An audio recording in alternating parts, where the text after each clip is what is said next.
everybody, welcome back to the journey of my YouTube channel, and welcome to one of the videos that I have looked forward to the most out of every video that I have made. I've been looking forward to this for months, and I've also been looking forward to sharing about this in my email newsletter. This is, of course, my top 10 books of 2022. So I actually want to do something kind of unique with this that I haven't done before, where my plan is in this video to share what the books are and why I liked them so much. And then in my email newsletter about my writing journey, I want to share a little bit more behind the scenes and like what my experiences with these books were and why they mean a lot personally. And that is in a lot of cases a big reason why they made this top 10 list. So if you're interested in hearing more behind the scenes and more detail on why I liked these books so much, then I would invite you to sign up for my email newsletter. I'm going to put a link in the description so that you can do that. And if you made it to this video through my newsletter, then thank you for doing that. And there's going to be some information here and some information there, and I'm excited to kind of meld that together and keep this video from being insanely long with lots of backstory on these books, and also keep my newsletter from requiring me to type everything out again that I'm going to be saying in this video. So we'll try that out. Hopefully that works. And without further ado, let's jump into the books. Actually, I do have a little bit more further ado because I have an honorable mention that I need to talk about, because if I don't mention these books in my top 10, then I feel like some people are going to be kind of surprised and wonder why in the world they're not there. So that would be the Stormlight books, Words of Radiance, and Oathbringer. The Way of Kings I read in 2021, and it was one of my top books from that year. So if I don't talk about Words of Radiance and Oathbringer, I mean, it might sound like I didn't like them, and I definitely did. But I didn't really find myself feeling like I wanted to put them on my top 10 list, which is a little bit weird. I think a big part of it is just that it's been like 6 months since I finished Oathbringer. They're not very fresh in my mind like some of these other books are. But also, a lot of these other books, I'm really talking about series more than individual books. I haven't finished this series yet. The whole series isn't even out yet. Even the first arc of the series isn't completed, and so I feel like it's a little bit hard to deliver judgment on them at this point because I don't really know where they're going. But I definitely enjoyed Words of Radiance and Oathbringer a lot. Probably Words of Radiance a little bit more, although Dalinar's story in Oathbringer was one of my favorite things about the entire series. So Words of Radiance has my favorite plot of all the books in the series so far. Still, I think Kaladin's arc in The Way of Kings is my favorite character arc, though. So yeah, we'll just see how the series continues to go. These were definitely some of the best books that I read this year, and so I feel like I still need to mention them. I think they deserve that. It's entirely possible that, objectively speaking, they deserve to be on this list, but there were just some other books that I felt myself wanting to talk about more as the top 10 books, as far as, again, just like personal experience with them. So that's why they're not up there. It is entirely possible and very likely that Rhythm of War will be on my 2023 top 10. So yeah, we'll just kind of have to see, though. But yeah, these are books that I'm definitely glad that I read this year, and I'm really excited to get started with Rhythm of War soon. But for the actual top 10 books, let's start with number 10, which is Macbeth by, of course, Shakespeare. So this is the first time I've ever really connected to a Shakespeare book. I've read a handful of his other plays, and I was never really into any of them, but Macbeth, really, I felt like I was finally getting it, and I actually thought that it was super cool how he used language and metaphor and imagery, and the characters also finally felt human to me. I'd heard people for a long time say, like, wow, Shakespeare's characters are so amazing, and I felt with the ones that I previously read, like, these characters don't act anything like real people.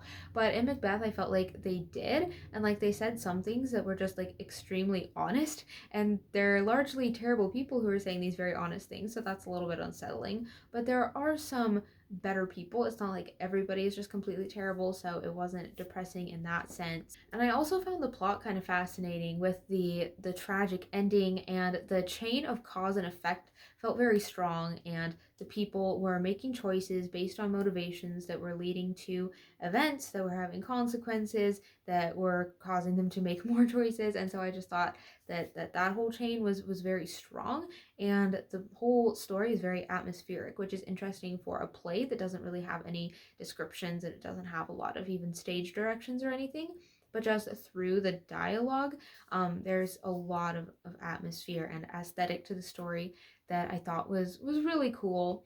And of course, lots of symbolism, lots of interconnecting ideas woven throughout the whole play, and especially the themes of paradoxes and contrasts within the same person or within the same concept. It was just really interesting. I read a book that had a really helpful introduction, and that definitely helped me get a lot more out of the book. So I would recommend that if you're fairly new to Shakespeare, to read Macbeth, but with a good introduction that points out a lot of the themes that you will see woven throughout the whole story. And this was also one of those classics that was surprisingly short, so it's really not a large time investment that I think you'll get a lot out of if you try it.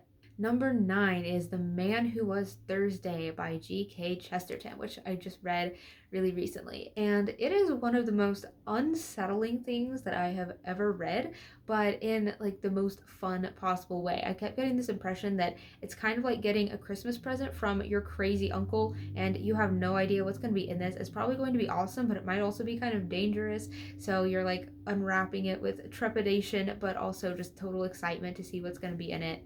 I mean, I have never felt quite like that reading something and just with every page, like, I have no idea what's going to happen next. Like, nowhere is safe, but also not in a depressing way. Again, I read a version that had a really good introduction and pointed out how the entire story is like oddly happy for the things that it's dealing with, and like it really is fun. It's a mystery, it's crazy, there are constant plot twists. It was just constantly blowing my mind with new ideas. And it's interesting because there are a couple of twists in there that I saw coming from a mile off that I like predicted really early.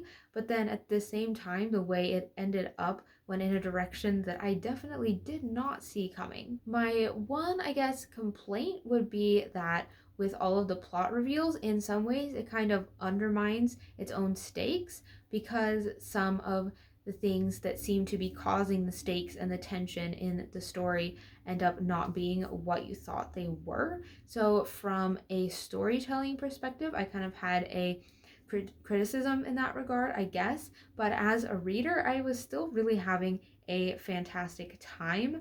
There are so many great quotes in this story. It is hilarious at times. It has so much variety in the mood. It's very surreal and dreamlike. And I really had a hard time before I read it coming up with any kind of description of the plot, and I was a little bit frustrated about that at first. But now that I read it, I'm like, I want to leave it like that for you too, because there is pretty much nothing you can say about the plot that isn't a huge spoiler.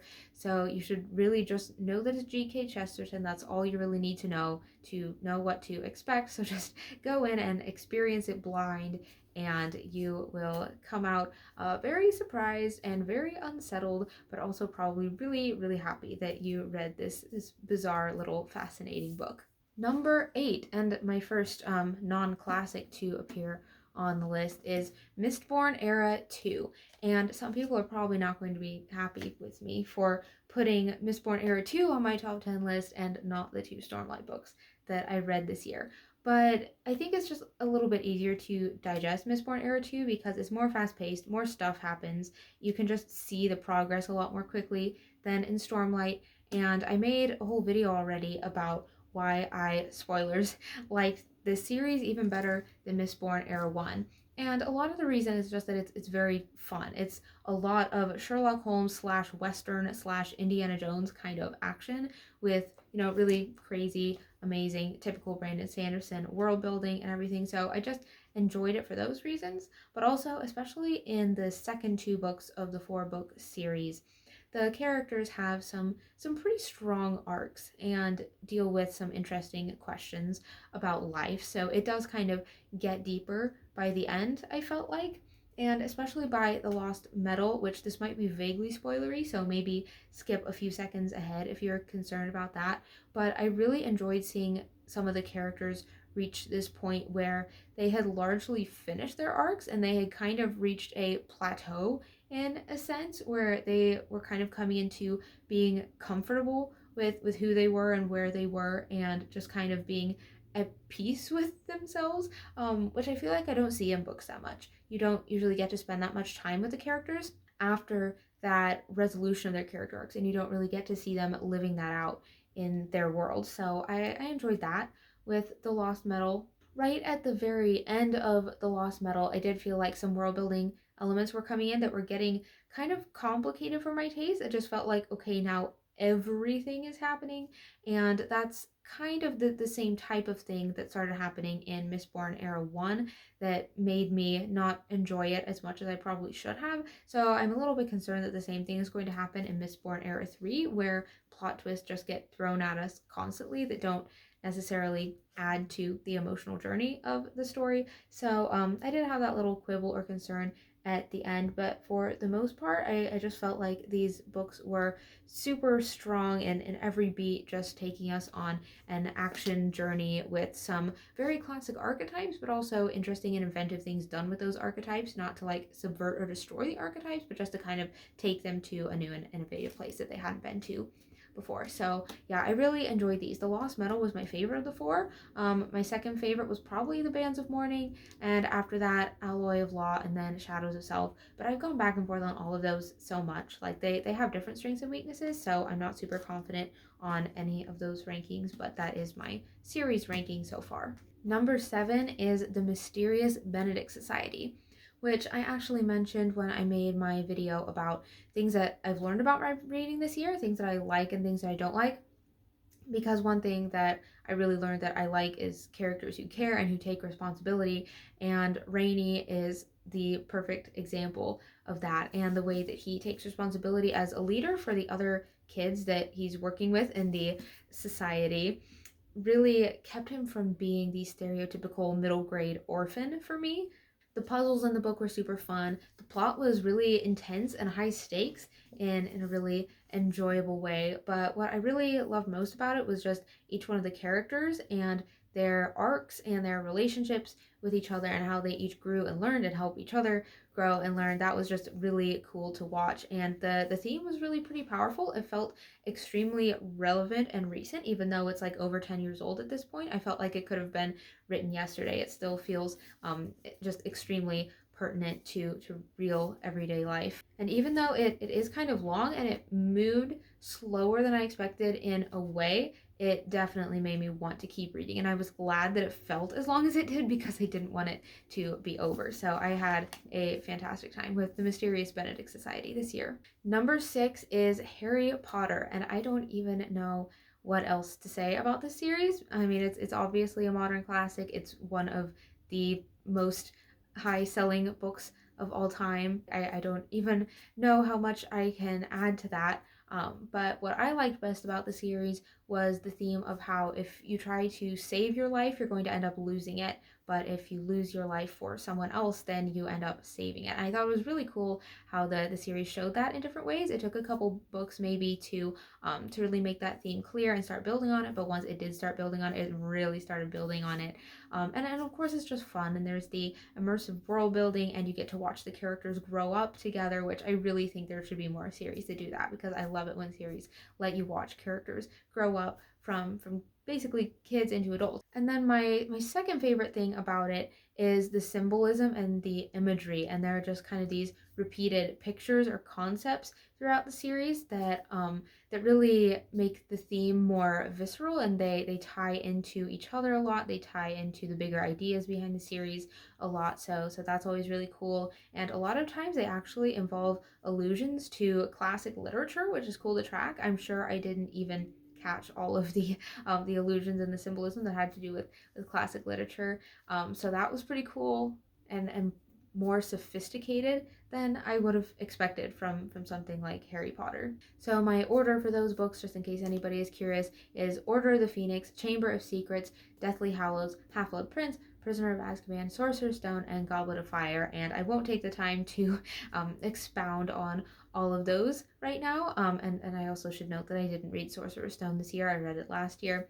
But that's my ranking of all the books. If you're curious why, feel free to ask. I would be happy to chat with you about that in the comments. But this video is already getting kind of long, and I have half of the books on this list to go, so I will just move on from that for now. So number 5 is Beowulf, and if you think I'm crazy for ranking that above Harry Potter, you might be right. I feel like maybe Harry Potter deserves to be a little bit higher on this list, but Beowulf just really fascinated me while I was reading it. Another kind of surprisingly short classic, but it really made an impact. There was just something about it that felt so old and so real and so human that totally drew me in, and the language was really interesting. I loved the Old English, and I thought that there was so much about the theme that was really deep and interesting and nuanced, and it feels so full of archetypes that you can just go back and study it again and again, and you're probably going to notice something different about it every time. And I think it informs so much of the heroic journey stories that we have today, and that's definitely something that I would be interested in researching more. This is another one that I have already made a whole video about, so I will mostly leave it at that and link to that video so that you can hear more of my thoughts on Beowulf if you're interested. But yeah, I thought it was just really amazing and fascinating, and it totally captured my interest, and I would love to study that some more, especially read J.R.R. Tolkien's translation of it. That is definitely something that I would like to read before too long. Number 4 is Dracula, which is another one that it might seem crazy to rank this high, but I had such a good time with Dracula. And again, I've already made a video about it, so I won't go into detail about that one here. For both Beowulf and Dracula, again, I'll go a little bit more into depth in my newsletter when I send that out. But basically, just suffice it to say for right now that unexpectedly, this story was really about friendship and coming together to help and support and defend each other, even in the case of total evil and incredible odds. It seemed like it was impossible for this group of friends to do what they needed to do, but they didn't let that stop them from trying. It was just really inspiring and encouraging to watch them rally together and use all of their various strengths and support each other's weaknesses. And it was just a really cool read. It's supposed to be horror, but even though it was scary, I mostly came away feeling like I talked about in the video, it felt consoling, as Tolkien would put it. So definitely one of my favorite reads of the year. I could see that becoming a good October tradition. Number 3 is Till We Have Faces, which is one of the first books that I read this year. So some of the details are getting fuzzy in my mind, but there are some things about this that I really feel like I will not ever forget. It is a strange and kind of dreamlike read sometimes. It's an adult book from C.S. Lewis, which I was not really used to at the time because I'm mostly used to reading C.S. Lewis in the Chronicles of Narnia, which is just an extremely different tone from this. But it's super cool how C.S. Lewis takes this Greek myth and then retells it, but also reinterprets it and fleshes it out and tells it from a perspective that you wouldn't have seen coming from the original myth.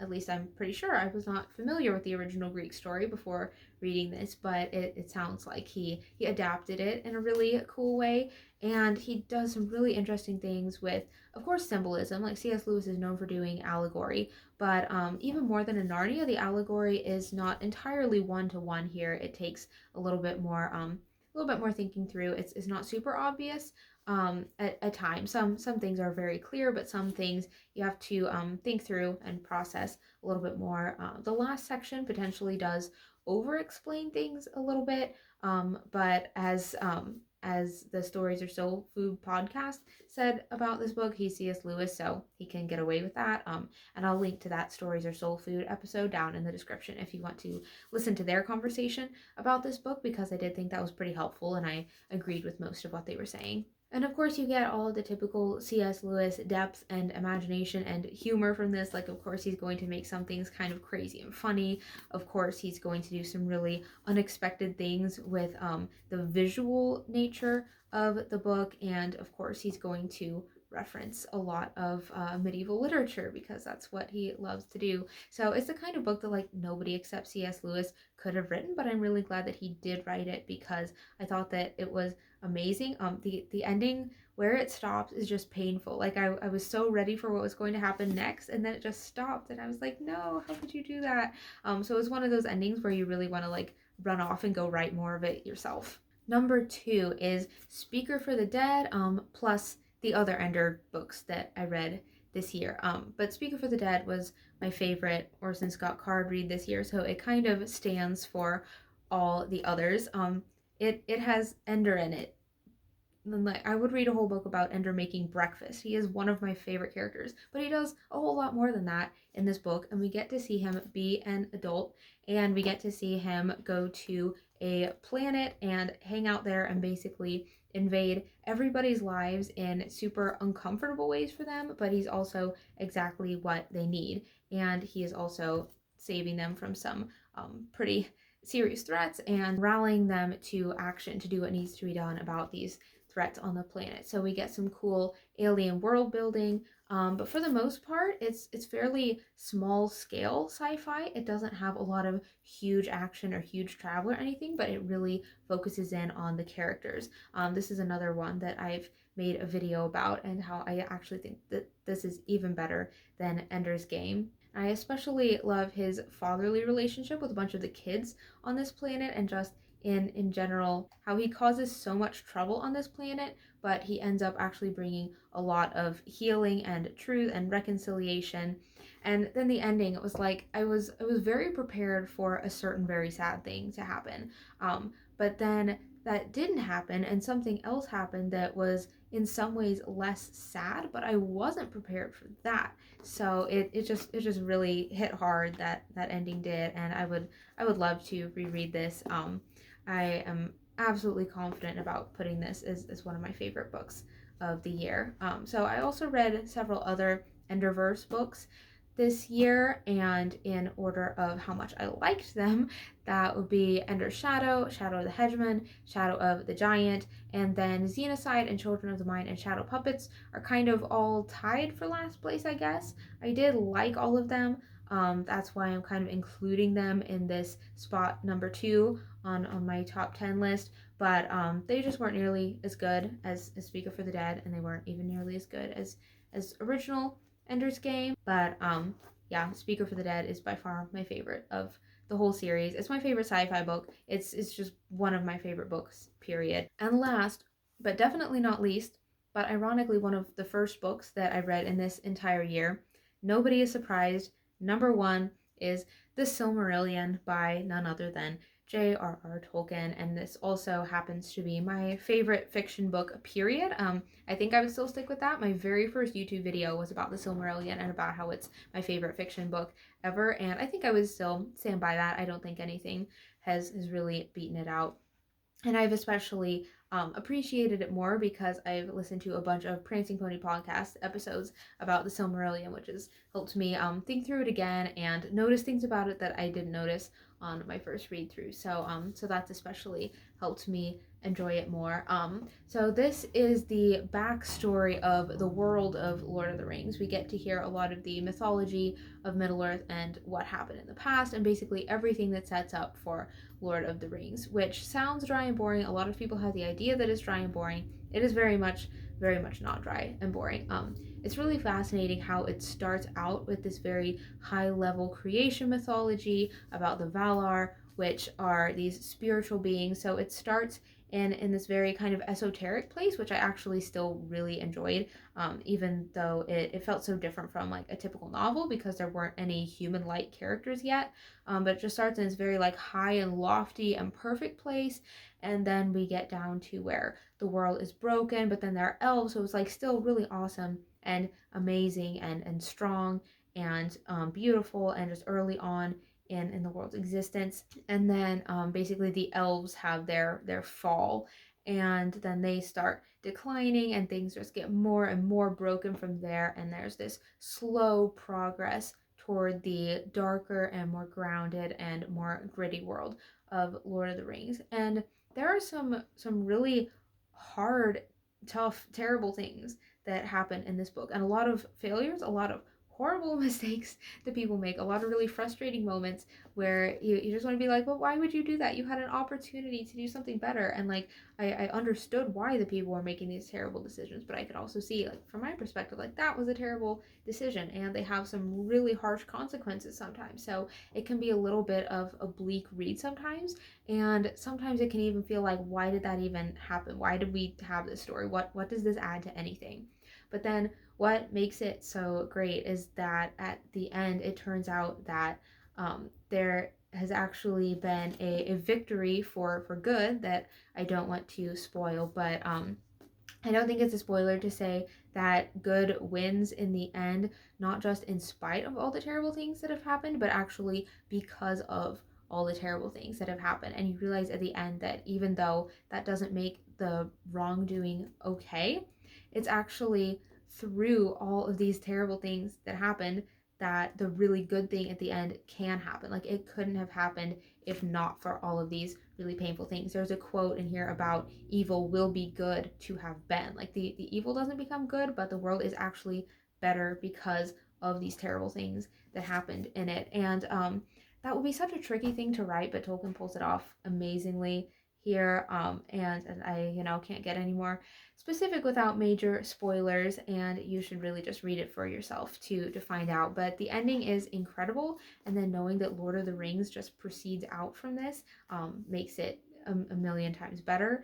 And this makes Lord of the Rings a whole lot better once you know all of this backstory. So altogether, it just makes the whole Tolkien legendarium way better. This is what sets it apart from all of the fantasy books that wish they were Lord of the Rings, is that it has all of this myth and legend and lore behind it. So that's why I think that Silmarillion is the best book that I read this year. I think it's the best fiction book that I've ever read, and it made me really want to reread Lord of the Rings. So that is definitely my plan for next year. Okay, thank you for sticking with me through that list of books. I would love to hear what are your top 10 reads from 2022, or it can be your top 5 or your top 3 or whatever.